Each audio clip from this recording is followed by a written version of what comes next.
Thank you very much for joining us. My name is Lucy, I'm from the Survivors Trust, and we're here today as part of the Act On IICSA campaign. I'll introduce our panel members in a moment. We were due to be joined by Professor Alexis Jay, who unfortunately is really poorly with flu at the moment, and she has given us a statement to read out.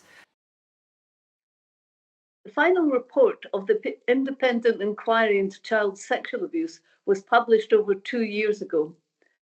And since then, I, along with many, many others, have been deeply disappointed with the lack of response by the previous government to my inquiry's final 20 recommendations. However, we now have a new government, and they have an opportunity to be bold and shape the future landscape of safeguarding and child protection. Central to the effective delivery of a better approach is the inquiry's proposal for a child protection authority for England and separately for Wales. After 8 years of evidence, my inquiry found that the lack of a single organisation which focused on child protection was an impediment to many of the improvements which we concluded were necessary to better protect children now and in the future. I share the government's determination to reduce violence against women and girls, and of course, all children. Setting up a child protection authority would be a radical and potentially life-changing contribution towards achieving that objective, and I urge the government to do so without delay. Thank you very much for those of you who have joined us. I'm joined here today by John O'Brien, who was Secretary to the inquiry, and David Greenwood, who is Director at Swiatkowski's and was an expert witness at the inquiry, and obviously Professor Alexis Jay, who is extremely supportive of this and has also been joining us throughout. John, do you want to introduce yourself, and then David, and I'll say a little bit after that about Act On IICSA. So hi everybody, thank you for joining us today. As Lucy has already said, my name's John O'Brien. I was Secretary to IICSA for the whole of its life cycle. Prior to that, I was Director of Safeguarding at the Home Office, which was an obvious link to coming into the inquiry. And I'll be talking to you a little bit later about some of the detail around the Child Protection Agency. Thank you, John. Hi, I'm David Greenwood. I was a solicitor working on the inquiry and was involved in almost all the inquiries that we pursued. Spoke to lots of clients who were giving evidence at the inquiry and heard almost all the evidence that the inquiry heard. Our ask is that a Child Protection Authority will absorb these emerging threats and will be one single place to implement the other 19 recommendations. While we've been at IICSA, we have been in communication with 7 Home Secretaries, as it does predominantly fall under the Home Office, but we also know this falls under Health and Education.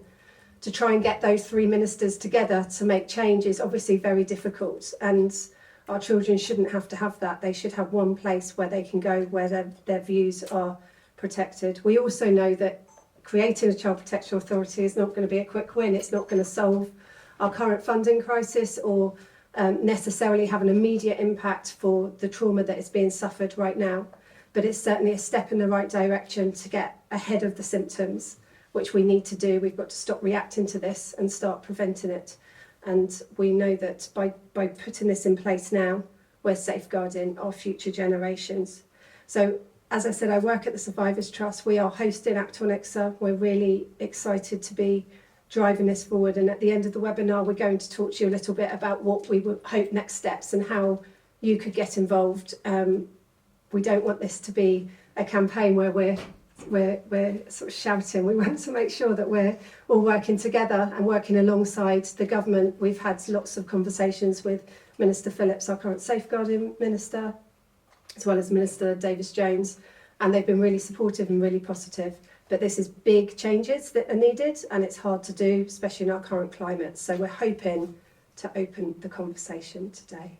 So thank you. That's from me. John, do you want to say a bit? Yeah, I just wanted to talk a little bit about how the inquiry approached its work. why the evidence the chair of the panel and others heard and others gave to the inquiry led the chair of the panel to make the recommendations they did, and particularly focusing on the Child Protection Agency, and then talk a little bit about culture change, which is an important part of the CPA's role going forward. So a brief recap, as you know, the inquiry, almost 8 years to the day from start to finish. Right from the start, the chair of the panel were really clear that they didn't want to wait to the end of the inquiry to publish a big report that everybody would have forgotten about, because 7 or 8 years would have passed. So as most people will know, we broke it down into what we internally described as strands, and all that meant is we looked across the range of institutions that are responsible for caring for children in this country, and focused in on institutions that the chair of the panel felt would provide the best possible example of both good and bad practice on child protection across England and Wales. And so essentially things like health, education, religion, all of those institutions they looked at in separate strands, and they published those reports as they went along. Why am I saying all of that? Because what surprised and to some extent shocked all of us were it was very clear from the early days right through to the end that there were a significant number of common themes that run across all of those different institutions that led to the failure to properly protect children. So there were some shocking ones. It was very common in the inquiry to hear that at the point that an institution realised they had child protection issues within it, there was a closing of ranks by senior people in that institution to stop that information leaking through to the outside. The practical implications of that were that in many instances statutory duties to report to the police, to health authorities, to education authorities, to social services simply didn't happen. So children were left in a situation where they'd reported it to the right person internally, but there wasn't any reporting to authorities that could take action in many cases. That was a very common failing. Another common failing was a failure to learn from instances as they did occur within institutions, so there was no learning about the factors that had led to a particular case of a child being abused, so that those factors were dealt with within that organisation, and there was learning from that. And in many of these institutions, these are national institutions, so not only was there no learning in the particular place it happened, but if we take education as an example, very often there wasn't learning that was then implemented across the whole estate that that educational establishment would be responsible for. So a good example of that is a big local authority. There would be an issue in a school. There might be some action taken within that school, but that learning wasn't always promulgated across all schools or in that local authority. So that was another common theme. And then the third theme was the protection of individuals within organisations. So when individuals within organisation were suspected of abuse, there was a very common reaction from people that gave evidence to say, we found that very hard to believe because we knew Fred or we knew Mabel, and we couldn't believe that Fred or Mabel would do something like that. So there was just this suspension of belief that meant that no action was taken. So that's a little bit of background. And Lucy has already mentioned that in addition to that, it's well over 30 years now since there was the last major overhaul of child protection legislation. And if you think back over that last 35 years, for those of you that are old enough to do that, the amount of change that's happened in society has been enormous. So we have social media, which means that people can share information, good and bad, very quickly.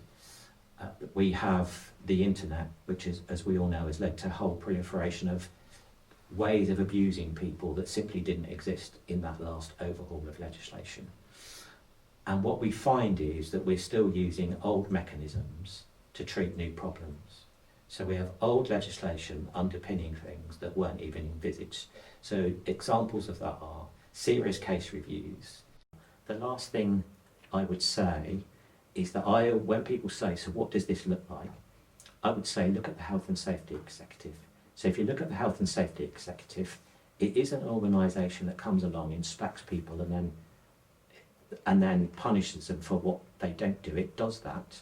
But the Health and Safety Executive is really good at working with organisations where they do find gaps in in their health and safety in a particular organisation, they work with that organisation to help them understand what they need to do to bring their standards up to scratch, and they only adopt we're now going to punish you if organisations don't take that to heart and start reacting. And that's the sort of approach we need with this.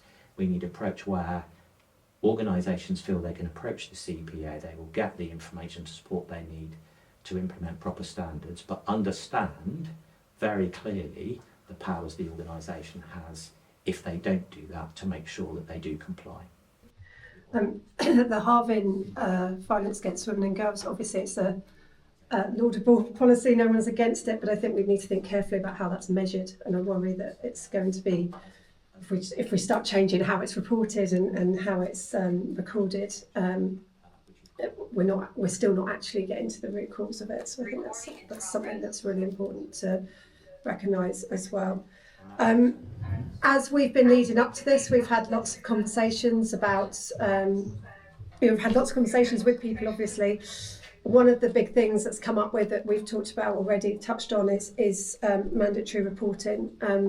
And just for context, there was legislation put forward under the last government that got paused, and now we have a new government, so we're still waiting to hear further action on that. We will be talking about that, but as David and John have said, we see this as being absorbed as one of the functions of the CPA. I'm going to start with one of the meatier questions. We've already got a victims commissioner, we've already got a children's commissioner. Is this a replacement for those? I'll take that. No. So as you know, we have quite a number of commissioners in England and Wales, and part of what they do undoubtedly might over time be something that may or may not be absorbed by the Child Protection Authority, but they also do lots of other things and perform a really important role in championing victims generally rather than specifically in the broader community.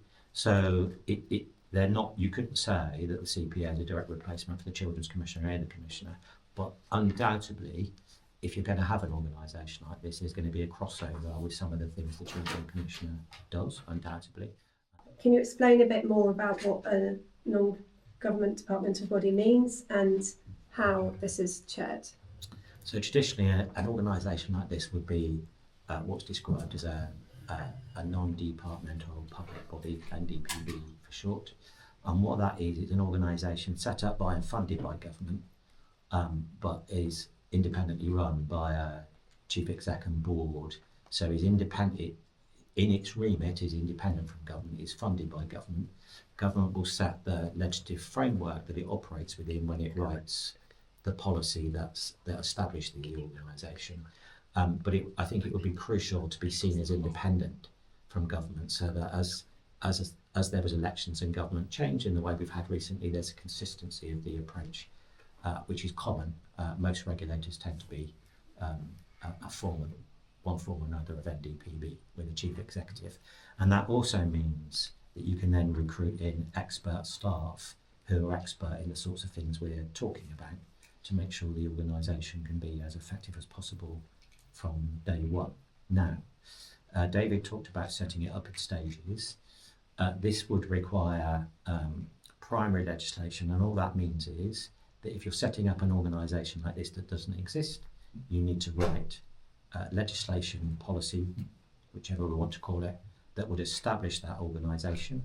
That needs to go through the parliamentary process, so it would need to be introduced into Parliament, there would need to be discussion in Parliament.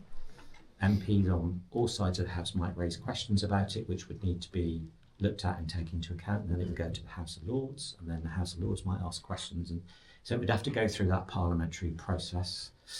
Any amendments that were agreed by government would need to be incorporated. The policy would then be laid for vote and would then go to Royal Assent. That's taken me 45 seconds to say. It's probably an 18-month to 2-year process to happen in real life, because you've got to write the policy before you even introduce it, and then there's probably a good 6 months worth of that parliamentary debate. Then there's the incorporating into that legislation the changes that have been. Just to add to that, so once it starts its work and has synthesised all the guidance that's out there to promote child safeguarding, and it settles on its guidance to various organisations, and those organisations have to come under its remit. Built into the legislation would be a power for it to do that, and those organisations could be, and I've got a list here, schools, church organisations, youth organisations, nurseries, daycare, childminding organisations, local authorities, safeguarding arms, private care homes, and any other institution that involves the care or supervision of children. They would obviously have to be scrutinised carefully to make sure that they could practically come under its remit, but that will be the plan, to gradually bring them in so that they could get used to being under this regime of scrutiny and inspection, and then they will be covered. Further down the line, the scrutiny that's been provided over the years by other inspectorates, such as Ofsted, Independent Schools Inspectorate, that kind of thing, would be considered, and their scrutiny responsibilities would be brought in as part of the Act. Does it worry you that all the recommendations, this one probably costs the most? And then the second part of that is, can you detail what steps you have made and the promises you've had from Jess Phillips? I think we can all answer that one. John, do you want to take the one about costs? And then So am I worried that one of the inquiry's recommendations is more expensive than perhaps others will be? No. So this is a core part of that long-term change we've talked about, and I go back to we've got things like the Financial Conduct Authority that do this for financial institutions, largely driven by things like the Maxwell scandal and things.